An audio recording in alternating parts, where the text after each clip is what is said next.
दुनिया के देशों में भारत का झंडा बुलंद कर मिथिला के सांसद संजय कुमार झा दिल्ली वापस आ गए हैं। वैश्विक स्तर पर बेनकाब हो रहे पाकिस्तान के मामले में सांसद श्री झा की बड़ी भूमिका साबित हुई है।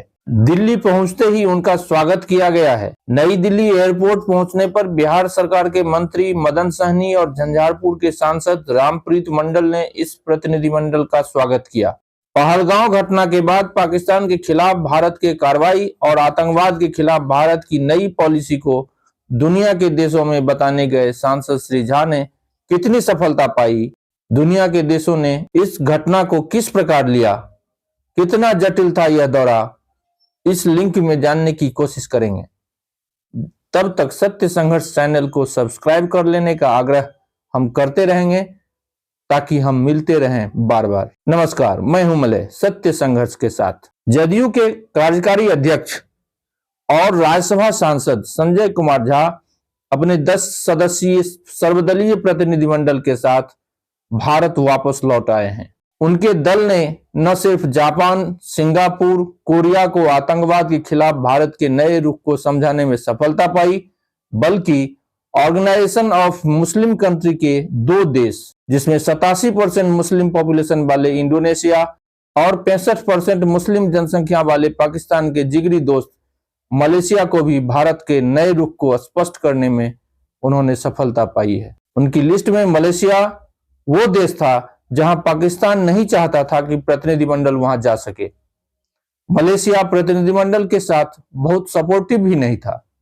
बावजूद इसके उन्होंने अपनी बुद्धिमत्ता का परिचय देते हुए सारे पूर्व निर्धारित संवाद किए। वहां के राजनीतिक मंत्री, मीडिया और टॉप थिंक टैंक के लोगों से मिलकर अपनी बात रखने में वो सफल रहे। सांसद श्री झा ने मीडिया को कहा भी है कि ऑर्गेनाइजेशन ऑफ मुस्लिम कंट्री के 2 देश इंडोनेशिया तो सपोर्टिव था, लेकिन मलेशिया पर पाकिस्तानी दबाव साफ साफ दिख रहा था। सांसद संजय झा ने कहा है कि भारत अपने ऊपर हुए किसी भी तरह के हमले को बर्दाश्त नहीं करेगा। भारत प्रोएक्टिव रुख अपनाएगा।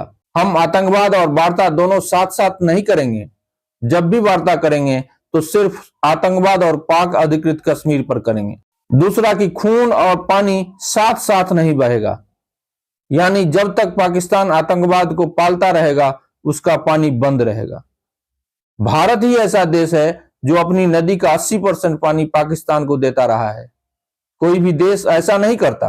और यह भी साफ हो गया कि भारत न्यूक्लियर ब्लैकमेल के बैकग्राउंड में कुछ भी बर्दाश्त नहीं करेगा। सांसद श्री झा अपने प्रतिनिधिमंडल के सदस्यों को भी धन्यवाद दिया है कि हम लोग एक सुर में भारत की बात करते रहे, जिसमें सारे दल के लोग थे। हम लोगों की आवाज 140 करोड़ भारतीयों की आवाज थी। यह दुनिया के देशों को समझ में आ गई, क्योंकि विपक्षी दलों के कांग्रेस के सलमान खुर्शीद थे तो टीएमसी के अभिषेक बनर्जी और सीपीएम के जॉन ब्रेटास की उन्होंने प्रशंसा भी की है। सब लोगों ने मिलकर भारत का एक जैसा पक्ष रखा, जिससे वहां लोगों को पता चल गया कि भारत का इन मुद्दों पर एक ही सुर है। कोई कंट्रोवर्सी भारत के भीतर नहीं है। देखिए, कोरिया, इंडोनेशिया, मलेशिया और सिंगापुर में किन किन लोगों से प्रतिनिधिमंडल मिले। जापान की यात्रा के प्रसंग में हमने पहले ही एक लिंक दे दिया है। जदयू के राष्ट्रीय कार्यकारी अध्यक्ष एवं राज्यसभा सांसद श्री संजय कुमार झा जी, जदयू के राष्ट्रीय कार्यकारी अध्यक्ष एवं राज्यसभा सांसद संजय कुमार झा के नेतृत्व में सर्वदलीय संसदीय प्रतिनिधिमंडल भारत की आतंकवाद के प्रति जीरो टॉलरेंस की नीति का संदेश देने दक्षिण कोरिया की राजधानी सियोल भी पहुंचे।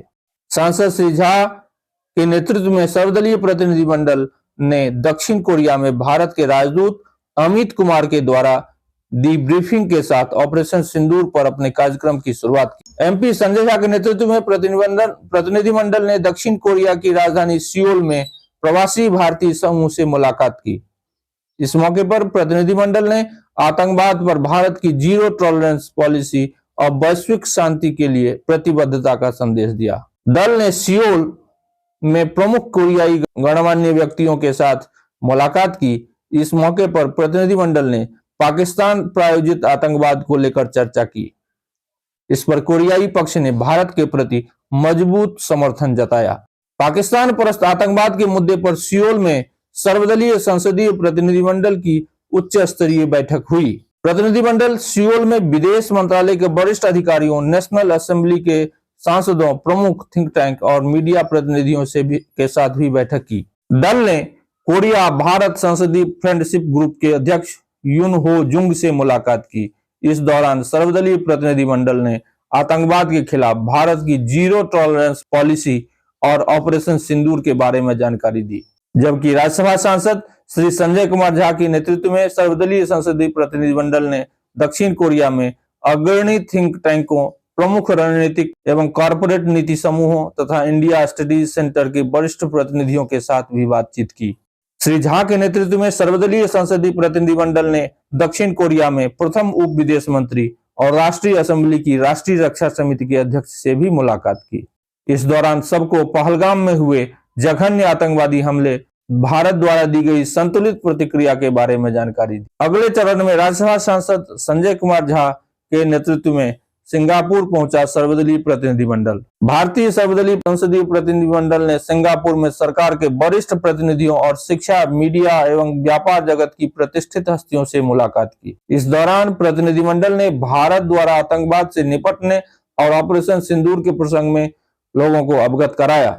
सर्वदलीय संसदीय प्रतिनिधिमंडल के नेतृत्व कर रहे श्री झा ने पहलगाम में हुए जघन्य आतंकवादी हमले और भारत द्वारा दी गई संतुलित कार्रवाई के बारे में दक्षिण कोरिया में लोगों को जानकारी साझा की। संसदीय प्रतिनिधिमंडल ने नेशनल यूनिवर्सिटी ऑफ सिंगापुर के दक्षिण एशियाई अध्ययन संस्थान द्वारा आयोजित बैठक में सिंगापुर के विद्वानों, शिक्षाविदों और मीडिया प्रतिनिधियों के साथ विचार विमर्श किया।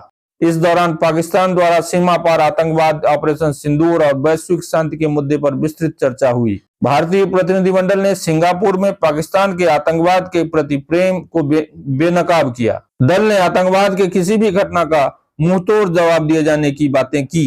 सर्वदलीय संसदीय प्रतिनिधिमंडल ने सिंगापुर कानून और गृह मामलों के मंत्री श्री एडविन टोंग के साथ चर्चा की। सिंगापुर पहुंचे सर्वदलीय संसदीय प्रतिनिधिमंडल ने प्रवासी भारतीय समूह से संवाद किया। इस अवसर पर शांति, सुरक्षा और न्याय का संदेश दिया गया।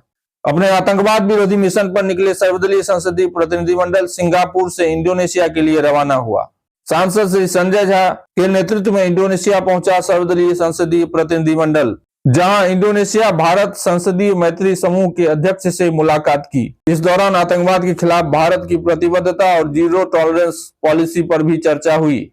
कहा गया कि जब तक पाकिस्तान आतंकवाद को अपनी जमीन से खत्म नहीं करता, उससे कोई बातचीत नहीं हो सकती। सांसद श्री झा के नेतृत्व में आसियान मुख्यालय में सर्वदलीय संसदीय प्रतिनिधिमंडल ने आसियान के महासचिव से मुलाकात की। इस दौरान आतंकवाद सहित कई अन्य मुद्दों पर विमर्श हुआ। उसके बाद संसदीय प्रतिनिधिमंडल ने इंडोनेशिया के उप विदेश मंत्री से भी मुलाकात की। इस मौके पर उप विदेश मंत्री को जानकारी दी गई कि पहलगाम में निर्दोष नागरिकों पर हमला शांति को बाधित करने और समुदायों के बीच दरार पैदा करने का प्रयास था। इस पर उप विदेश मंत्री ने आतंकवादी हमले की निंदा की और सभी संभावित मंचों पर आतंकवाद के खिलाफ लड़ाई में समर्थन देने की बात की। इंडोनेशिया में राज्यसभा सांसद श्री संजय झा के नेतृत्व में विभिन्न थिंक टैंक और सम्मानित हस्तियों के साथ सर्वदलीय प्रतिनिधिमंडल की मुलाकातें हुई। सर्वदलीय संसदीय प्रतिनिधिमंडल ने इंडोनेशिया की नेशनल मैंडेट पार्टी के नेताओं से भी मुलाकात की। इस दौरान आतंकवाद के प्रति भारत के जीरो टॉलरेंस पॉलिसी पर विस्तृत चर्चा हुई। सांसद श्री झा के नेतृत्व में इंडोनेशिया में सर्वदलीय प्रतिनिधिमंडल की मुलाकातों का सिलसिला चलता रहा। दल ने जकार्ता में Gandhi memorial inter continental school में राष्ट्रपिता महात्मा गांधी को भावभीनी श्रद्धांजलि अर्पित की और पौधरोपण भी किया, जहां सर्वदलीय प्रतिनिधिमंडल ने इंडोनेशिया में शांति और सुरक्षा का संदेश दिया। राज्यसभा सांसद श्री संजय झा के नेतृत्व में प्रतिनिधिमंडल ने जकार्ता में मीडिया और प्रवासी भारतीय समूह से संवाद किया। इस मौके पर सबको पाकिस्तान प्रायोजित आतंकवाद और ऑपरेशन सिंदूर की जानकारी दी। श्री झा के नेतृत्व में सर्वदलीय प्रतिनिधिमंडल ने इंडोनेशिया में विभिन्न समूहों के साथ विचार विमर्श किया। हर मंच पर इस प्रतिनिधिमंडल ने पाकिस्तान के आतंकवाद को बेनकाब किया। पाक आतंकवाद और पहलगाम घटना फिर ऑपरेशन सिंदूर के प्रसंग में विदेशी दौरे के क्रम में सर्वदलीय प्रतिनिधिमंडल मलेशिया पहुंचा। इस प्रतिनिधिमंडल को मलेशिया स्थित भारतीय उच्चायोग में आगामी कार्यक्रमों की जानकारी दी गई। सांसद श्री झा के नेतृत्व में मलेशिया पहुंचे सर्वदलीय प्रतिनिधिमंडल की प्रवासी भारतीय समूहों के साथ विभिन्न हस्तियों से मुलाकात का दौरा चला, जहां सांसद श्री संजय कुमार झा के नेतृत्व में मलेशिया पहुंचे सर्वदलीय प्रतिनिधिमंडल ने मलेशियाई मीडिया और डिजिटल प्लेटफॉर्मों के वरिष्ठ प्रतिनिधियों के साथ बातचीत की। इस दौरान सर्वदलीय प्रतिनिधिमंडल की यात्रा का उद्देश्य मलेशिया में प्रमुख कार्यक्रम और आतंकवाद के खिलाफ भारत की जीरो टॉलरेंस पॉलिसी के बारे में जानकारी दी गई। मलेशिया पहुंचे सर्वदलीय प्रतिनिधिमंडल ने कुआलालंपुर में रामकृष्ण मिशन का दौरा किया। यह संस्थान आध्यात्मिक उत्थान और सांस्कृतिक सद्भाव के लिए समर्पित है। प्रतिनिधिमंडल ने सत्तारूढ़ पार्टियों के नेताओं से मुलाकात की। इस दौरान उन्हें पाकिस्तान प्रायोजित आतंकवाद और आतंकवाद को लेकर भारत की जीरो टॉलरेंस नीति की जानकारी दी गई और कहा कि आतंकवाद के मुद्दे पर भारत का संदेश साफ है, पानी और खून एक साथ नहीं बह सकता। मलेशिया में राज्यसभा सांसद श्री संजय झा के नेतृत्व में सर्वदलीय प्रतिनिधिमंडल की विभिन्न समूहों से मुलाकात हुई है। इन लोगों ने मलेशिया की संसद में प्रतिनिधि सभा के अध्यक्ष से मुलाकात की। इस मुलाकात के दौरान विभिन्न विषयों पर सार्थक चर्चा हुई। श्री झा के नेतृत्व में सर्वदलीय संसदीय प्रतिनिधिमंडल ने वैश्विक मंच पर सुनाया भारत का विजय गाथा। इन लोगों ने मलेशिया में parliamentary special committee on international relation and international trade के सदस्यों से मुलाकात की।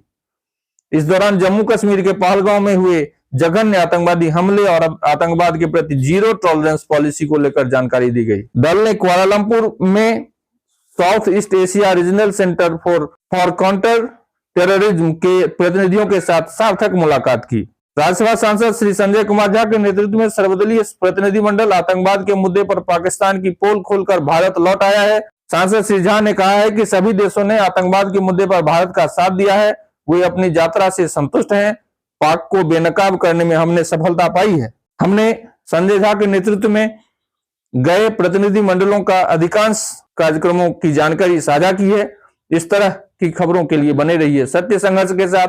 लाइक करें, सब्सक्राइब करें, कमेंट करें, शेयर भी करें। धन्यवाद, बहुत बहुत धन्यवाद।